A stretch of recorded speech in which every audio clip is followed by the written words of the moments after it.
Hello and welcome to another Balloon Sage tutorial. I'm Sage and today I'll be teaching you how to create this tropical beach balloon bracelet. Sapphire blue seawater laps against a sandy shore, culminating in white sea foam splashes, with a mini coconut palm tree completing that classic mysterious deserted isle aesthetic. This wearable scene of a pint-sized paradise is created using the following balloons.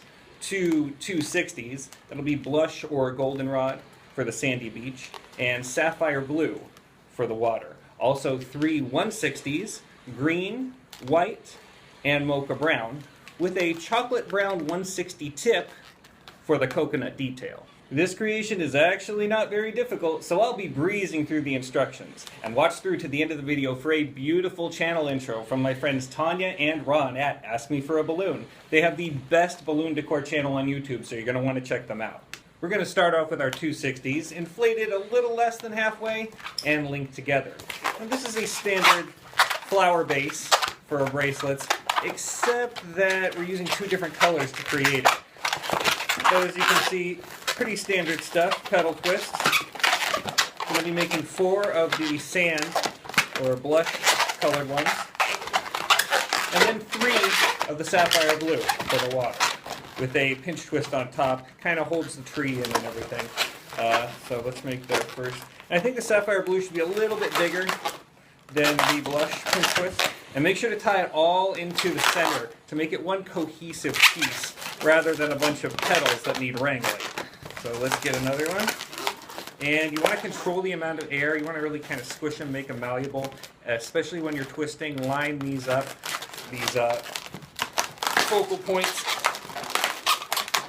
so that you don't get too much extra slack. Here's our third one.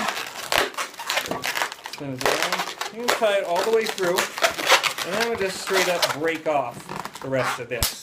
Make sure you have enough slack so it doesn't get away from you on that pop off. And once we organize the petals into the configuration,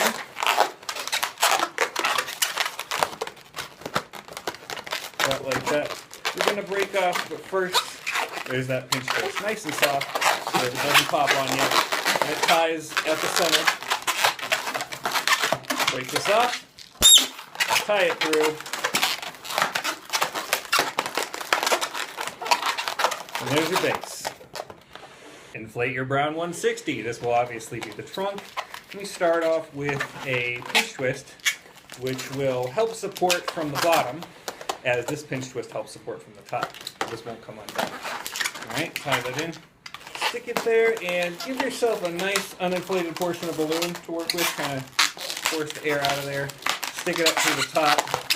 Maybe once more all the way around. Coming up through the top. The lilting trunk of this palm tree will kind of come from behind the pinch twist, as the water is meant to be seen from the front. So a little bend like this, a little bit of a shape. Decide on your length. Pop this off. Tie it off at the top.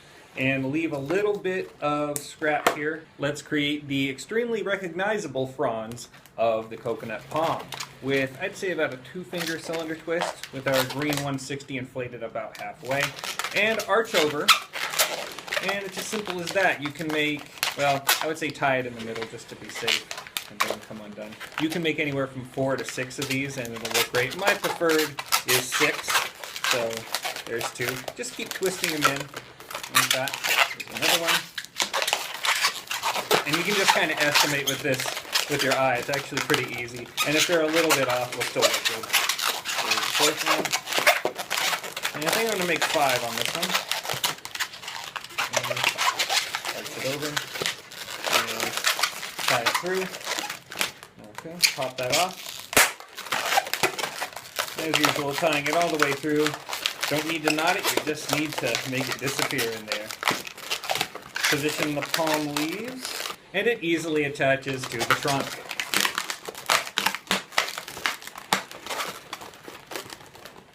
Perfect. It's time for a technique that I call micro bubbles, which I think has the distinction of being the tiniest bubbles ever used on any balloon design ever. So let me show you how I do it. Take a white 160 inflate it less than halfway and give it a nice long nozzle. Tie that nozzle into the center of the base, like this. And we're going to come up through one of the sides between a blue and blush. Now, the trick here is to control the air from the back and really give it a lot of twists so they don't come undone. While you're holding this in place, these bubbles have to be very tiny or it won't work for the aesthetic. So the tinier the better. See right there. Oh, that was really tiny. You may even get just a little wrinkle on them. Even that looks fine. This is just a great challenge, and I actually had a lot of fun coming up with this. Another one. Okay, maybe about 15 or so. And you stretch this little line of bubbles across where the wave comes up.